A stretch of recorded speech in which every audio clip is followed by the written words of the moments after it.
Hello दोस्तों, आज हम बात करेंगे टाइफाइड फीवर के बारे में। हेलो दोस्तों, आज हम बात करेंगे टाइफाइड फीवर के बारे में। तो टाइफाइड फीवर या हम इसको एंटरिक फीवर के नाम से भी जानते हैं। तो इस केस में इंटेस्टाइन मतलब कि आंत में परफोरेशन या अल्सर हो जाता है। देखिए, जब अल्सर या परफोरेशन हो जाता है तो इसके कारण फीवर आता है। इसी कारण से इसको एंटरिक फीवर बोल देते हैं।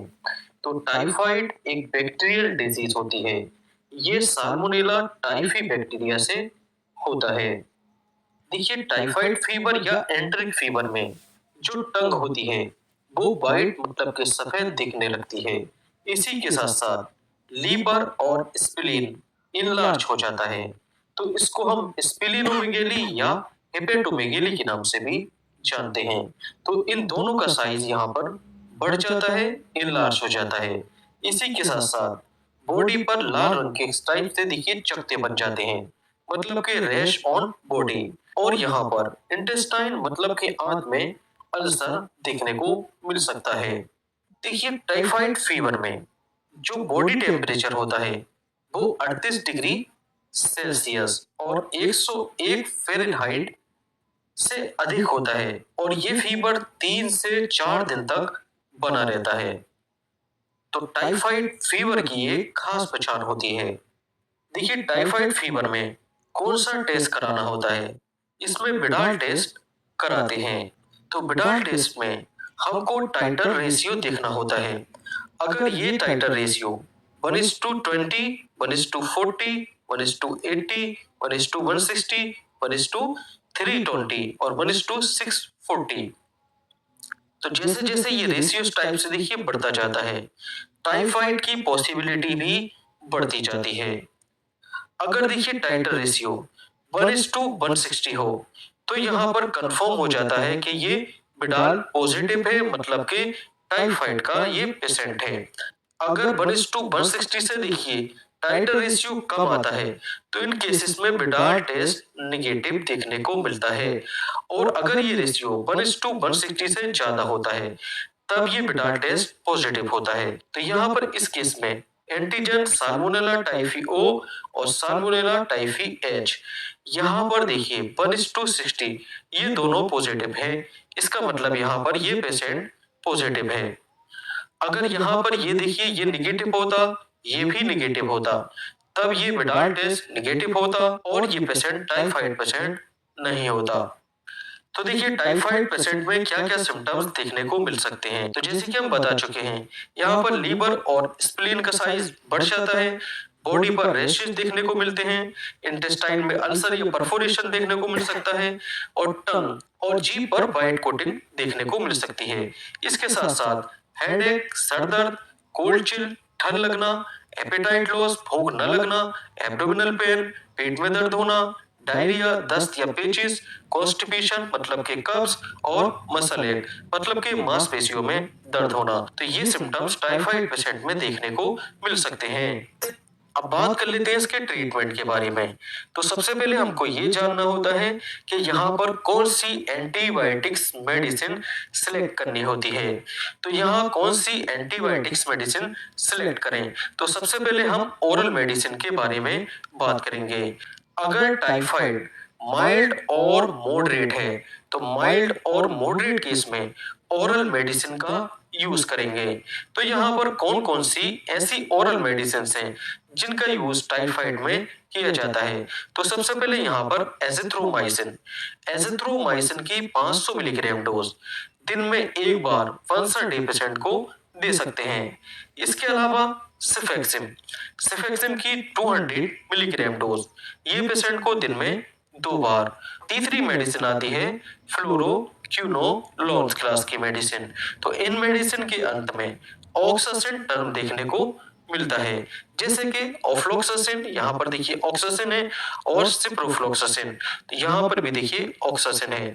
तो ऐसी मेडिसिन जिनके अंत में ऑक्सासिन टर्म आ जाता है तो वे मेडिसिन फ्लोरोक्विनोलोन्स क्लास की मेडिसिन होती हैं। तो यहाँ पर देखिए ऑफ्लोक्सासिन इसकी 200 मिलीग्राम डोज दिन में 2 बार और सिप्रोफ्लोक्सासिन इसकी 500 मिलीग्राम डोज दिन में 2 बार। तो इनमें से कोई एक मेडिसिन यहाँ पर चूज करनी होती है। या तो एजिथ्रोमाइसिन यूज कर सकते हैं, या सेफेक्सिम, या ऑफ्लोक्सासिन, या सिप्रोफ्लोक्सासिन यूज कर सकते हैं। यहाँ पर एक बात ध्यान देने वाली होती है, देखिए कभी भी एजिथ्रोमाइसिन के साथ फ्लोरोक्विनोलोन्स क्लास की मेडिसिन का यूज नहीं करते हैं। तो फ्लोरोक्विनोलोन्स क्लास की मेडिसिन जैसे कि ऑफ्लोक्सासिन और सिप्रोफ्लोक्सासिन, ये मेडिसिन एक साथ नहीं देंगे, क्योंकि इसके कारण इर्रेगुलर हार्ट बीट मतलब कि एरिथमिया देखने को मिलता है। तो एरिथमिया से बचने के लिए इन दोनों मेडिसिन का कॉम्बिनेशन कभी भी नहीं देंगे। नेक्स्ट बात कर लेते हैं सीवियर केस के बारे में। अगर टाइफाइड का केस सीवियर है तो यहाँ पर आईवी मेडिसिन मतलब कि इंजेक्शंस का यूज किया जाता है। तो यहाँ पर देखिए कौन सी मेडिसिन चूज करनी होती है। तो सबसे पहले यहाँ पर सेफेलोस्पोरिन क्लास की एंटीबायोटिक्स मेडिसिन चूज करनी होती है।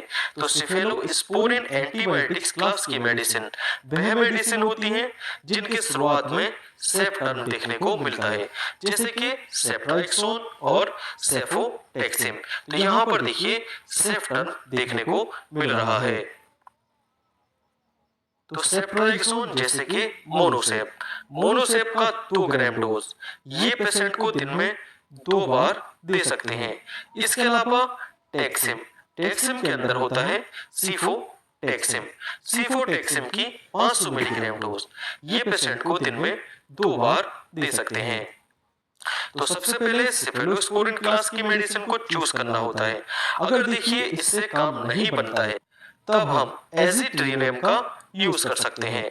एजिट्रियोनेम ये 1 ग्राम से लेकर 2 ग्राम डोज पेशेंट को दिन में 2 बार दे सकते हैं। अगर देखिए इससे भी काम नहीं बनता है तो लास्ट में हम मीरोपेनम का यूज करते हैं। ये बिल्कुल देखिए लास्ट मेडिसिन होती है। इसकी 1 ग्राम डोज दिन में 2 बार तक पेशेंट को दे सकते हैं। तो ये मेडिसिन देखिए बिल्कुल लास्ट ऑप्शन होता है। सबसे पहले देखिए हमको सेफेलोस्पोरिन, दूसरा एजिट्रियोनेम और लास्ट ऑप्शन मीरोपेनम यूज करना होता है। तो इनमें से देखिए किसी भी एक इंजेक्शन का यूज करना होता है। और देखिए मोस्टली एंटीबायोटिक्स मेडिसिन को आप 5 से लेकर 7 दिन तक यूज कर सकते हैं। नेक्स्ट बात कर लेते हैं सिम्प्टोमेटिक थेरेपी के बारे में। सिम्प्टोमेटिक थेरेपी क्या होती है? ये देखिए पेशेंट के सिम्टम्स के बेस पर होती है। पेशेंट में जो जो सिम्टम्स देखने को मिलते हैं उसके अकॉर्डिंग यहाँ पर मेडिसिन देते हैं। जैसे कि पेशेंट में फीवर, हेडेक, सिर दर्द, माइल्ड बॉडी पेन, अगर शरीर में दर्द है तब यहाँ पर पीसीएम मतलब कि पैरासीटामोल का यूज करेंगे। पैरासीटामोल की 650 मिलीग्राम डोज दिन में 2 बार पेशेंट को दी जा सकती है। और इसके अलावा बॉडी में फ्लूइड मेंटेन के लिए यहाँ पर आईवी फ्लूइड का यूज जैसे कि NS, RL, TNS, D5, D10 या D25। तो पेशेंट की सिचुएशन के अकॉर्डिंग ये फ्लूइड पेशेंट को देंगे। और इसी के साथ साथ स्टेरॉयडल मेडिसिन जैसे कि डेक्सामेथासोन या प्रेडनिसोलोन। देखिए वो मेडिसिन जिनके अंत में शॉर्ट टर्म या लॉन्ग टर्म होता है वह मेडिसिन स्टेरॉयडल क्लास की मेडिसिन होती है। तो ये दोनों स्टेरॉयडल मेडिसिन है। तो इन दोनों में से किसी एक मेडिसिन का यहाँ पर यूज कर सकते हैं, या तो डेक्सामेथासोन या प्रेडनिसोलोन। इसको पेशेंट को दिन में 2 बार दे सकते हैं। इसके अलावा अगर पेशेंट में नोजिया और वोमिटिंग मतलब कि जी मचलाना या उल्टी आना ऐसे सिम्टम्स हैं तो यहाँ पर एमसेट 4 मिलीग्राम की टैबलेट पेशेंट की नीड के अकॉर्डिंग एसओएस दे सकते हैं। पीला पीला, हरा गुलाबी, कच्चा पक्का है, हर प्रकार के पोप हैं। ये तो टट्टी है। Thank you. So beautiful, so elegant, it is just like a pope। तो सबसे पहले हम शुरू करते हैं सफेद पोप। घबराइए नहीं, मैं आपके लिए एक जो है सफेद पोप और लाया हूँ जो कि आपको कुछ इस तरीके से दिखता है। लास्ट वाला होगा। हाँ ये देखो लास्ट वाला है। सफेद पोप को समझने से पहले हम आपको बताते हैं कि सब पोप का जो कलर होता है, निकल जा सिंह से, वो ब्राउन क्यों होता है। ताकि आपको समझ में आ जाएगा इजिली से कि सफेद क्यों होता है। सबसे ओके, तो हमारे शरीर में यहाँ पे है लीवर, यहाँ पे है हार्ट। लीवर के बगल में यहाँ पे एक जो है नींबू की साइज का ग्रीन कलर का, जैसा कि ये दिख रहा है, और उसका आकार और प्रकार होता है नाशपाती की तरह। इस तरह से यहाँ पे रहता है, साइज नींबू के साइज के बराबर होता है। तो इस तरह से यहाँ पे रहता है, इसको बोलते हैं गाल ब्लैडर। यहाँ पे जो इस तरह से लगा रहता है, इसमें देखिए दो नली होते हैं, एक नली जो लीवर से इसमें जाती है और दूसरा जो यहाँ से निकल के आपके पेट में आमाशय नाल में खुलता है। जो लीवर से आता है वहां से कच्चा माल सप्लाई करता है इसको गाल ब्लैडर को, फिर गाल ब्लैडर से पंप करके वही सप्लाई सेंड देता से भेज देता है आपके एलिमेंट्री कैनाल में। लीवर क्या भेजता है? लीवर तो बहुत कुछ भेजता है, जो एक चीज जरूर भेजता है जो आपके पोप का कलर डिसाइड करता है, उसको बोलते हैं हीमोग्लोबिन। हमारे शरीर में जो ब्लड पाए जाते हैं पूरे शरीर में दौड़ते रहते हैं, और उनका जो जीवन काल है 120 दिन। 120 दिन के बाद हर आरबीसी सेल मर जाते हैं। मरने के बाद वो कहाँ जाते हैं? हमारे लीवर में। वो लीवर क्या करता है? उसको मेटाबोलाइज करता है। मेटाबोलाइज का मतलब होता है कि उसको तोड़ ताड़ के रीयूज कर लेता है। रीयूज करने के बाद कुछ उसमें बाई प्रोडक्ट बनता है। बाई प्रोडक्ट मतलब ऐसा प्रोडक्ट जो हमारे शरीर को नहीं चाहिए, उसको बोलते हैं हीमोग्लोबिन। हीमोग्लोबिन तोड़ करके उसको बनाता है बाइलरुबिन, एक प्रकार का पिगमेंट। वो बाइलरुबिन जो है चूंकि ग्रीन कलर का होता है, लाइट येलो या पेल कलर या ग्रीन कलर का, लाइट ग्रीन कलर का होता है। इसी वजह से जो है हमारा जो यहाँ पे पित्ताशय होता है, गाल ब्लैडर, वो भी ग्रीन कलर का ही होता है। तो वो जो है रिलीज करता है हमारे एलिमेंट्री कैनाल में। तो जिससे वजह हमारे जो एलिमेंट्री कैनाल में जो भी खाने पाए जाते हैं, वो खाना जो है कुछ लाइट ग्रीन कलर का हो जाता है। तो अब आप ये सोच रहे होंगे कि हमारा पूप जो है ब्राउन क्यों होता है, ग्रीन क्यों नहीं होता है? जब क्या होता है कि बच्चों थोड़ा आवाज कम करो। छोटी आंत से जब बड़ी आंत में यहाँ पे पहुंचता है तो यहाँ पे होता है ढेर सारे बैक्टीरिया। वो बैक्टीरिया क्या करते हैं कि हमारे बाइलरुबिन को तोड़ करके डिकम्पोज कर देते हैं, और डिकम्पोज करने के बाद हमारा हरा पूप ब्राउन हो जाता है। कि हमारा जो बाइलरुबिन की वजह से ब्राउन होता था, अगर बाइलरुबिन नहीं है तो आपका पूप का कलर सफेद होता है। तो सफेद इसलिए होता है क्योंकि आपके बाइल में जो गाल ब्लैडर है उसमें कोई दिक्कत है। गाल ब्लैडर का जो दिक्कत हो, दो प्रकार के हो सकते हैं। एक होता है कि जो हमारा जो लीवर है, लीवर जो है बाइलरुबिन भेज ही नहीं रहा है, इसका मतलब हुआ कि आपका लीवर में कोई प्रॉब्लम है। दूसरी चीज, अगर वो भेज भी रहा है यहाँ पे बाइलरुबिन इस गाल ब्लैडर में, तो ये गाल ब्लैडर आगे नहीं पहुंचा रहा है आपके एलिमेंट्री कैनाल में, इसका मतलब हुआ कि जो यहाँ पे ट्यूब आप देख रहे हैं छोटी सी, इस ट्यूब में थोड़ी सी प्रॉब्लम है। इस ट्यूब में पाया जाता है दो चीजें, कैल्शियम और कोलेस्ट्रॉल। अगर आपकी कैल्शियम कोलेस्ट्रॉल लेवल आपके बॉडी में जाता है तो ये जो डक्ट होता है वो बंद हो जाता है। ये कोलेस्ट्रॉल और कैल्शियम की वजह से उसमें बन गया है पत्थरी, इसको बोलते हैं गाल ब्लैडर स्टोन। इसकी वजह से आपका बाइल आगे नहीं जा रहा है, इसकी वजह से आपका जो पूप का कलर जो है सफेद है। अगर आपका पूप का कलर सफेद है तो आप जो है अपने डॉक्टर को जरूर से जरूर दिखाएं। ओके, तो अगली बार आप गए बाथरूम में और आपने पूप किया और आपका पूप का कलर निकला हरा हरा, हरा हर खाओ भरा भर। आपको डरने की जरूरत कतई नहीं है। अगर आप जो है हरी पत्ती वाली सब्जी खाए थे कल, जिस प्रकार की हरी सब्जी अगर आपने खाया है, तो ऑब्वियस बात है कि वो उसमें जो क्लोरोफिल नामे के जो पिगमेंट होता है, उसी पिगमेंट की वजह से आपका पूप का कलर ग्रीन हो गया है। तो आपको डरने की जरूरत नहीं है। लेकिन अगर आपने जो है हरी पत्ती नहीं खाई है, अगर फिर भी आपका पूप का कलर ग्रीन है, तब आपको ये वीडियो आगे देखना है। देखना ये होता है क्या है कि जैसे कि मैंने आपको बताया कि हमारा जो बाइल का जो कलर होता है लाइट ग्रीन कलर का होता है। अगर ये बहुत ज्यादा बनाने लगे, इतना तेज ज्यादा डाल रहा है कि हमारा पूप का कलर हरा हो जाता है। तो अब आगे सोच रहे होंगे कि जो हमारा ये बाइलरुबिन आगे जाता है हमारे बड़े वाले एलिमेंट्री कैनाल में, तो यहाँ पे बैक्टीरिया उसको डिकम्पोज क्यों नहीं कर देते हैं?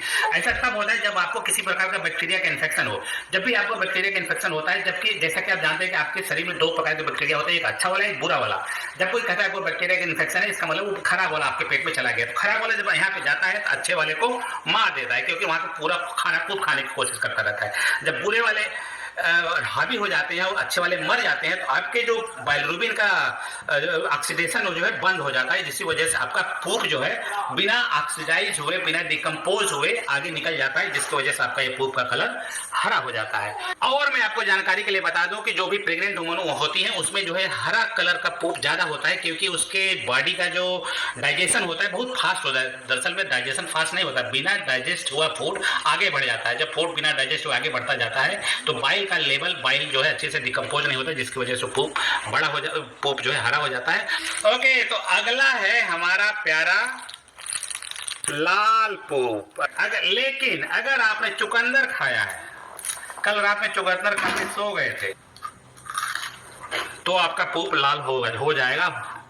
तो डरने की कोई बात नहीं है। ठीक उसी तरह जैसे मेरा जीभ लाल हो गया है। अगर आप ये देखिए ऐसे बह रहा है लाल। अगर आपने अनार खाया है, अनार का जूस पिया है, तो आपका पोप का कलर जो है इस तरह से लाल हो जाएगा। तो आपको जो है डरने की जरूरत नहीं है। लेकिन अगर आपने अनार नहीं खाया है और अगर आपने चुकंदर नहीं खाया है, फिर भी अगर आपके पोप का कलर लाल है तो आपके लिए चिंता का विषय है। लाल है तो इसका मतलब वो सीधी सी बात है, उसमें खून मिला हुआ है। खून आपके पेट में कहाँ से आया? हो सकता है आपके एलिमेंट्री कैनाल में कहीं इंजरी हुई है, जिसकी वजह से ब्लड क्लॉट होकर के वो आपके पोप में मिल गया, इसी वजह से लाल है। तो दूसरा कारण हो सकता है कि हेमोरॉयड। हेमोरॉयड क्या होता है कि आपका जो एनस होता है, ये मान लो कि आपका एनस है यहाँ पे, तो जब आप पोटी करने बैठते हो तो तेज से प्रेशर देते हो। जब तेज से प्रेशर देते हो तो आपके पोटी के आसपास, आपके एनस के आसपास जो वेंस होती हैं उस पर बहुत ज्यादा प्रेशर पड़ता है। जब प्रेशर पड़ता है वो फूल के बाहर आ जाती है। क्योंकि स्किन हमारा बहुत पतला है और प्रेशर बहुत ज्यादा दे रहे हैं, तो स्किन में बाहर आके जैसे छोटे छोटे दानों की तरह इस तरह से चिपक जाते हैं, मतलब थोड़े छोटे छोटे दानों की तरह इस तरह से बाहर फूल जाते हैं। ऐसे में क्या होता है कि अगर जरा सा भी अगर ब्लड कैपिलरी वहां से कोई लीक हुआ तो आपका पोप का कलर रेड हो जाएगा। तो ऐसे इसको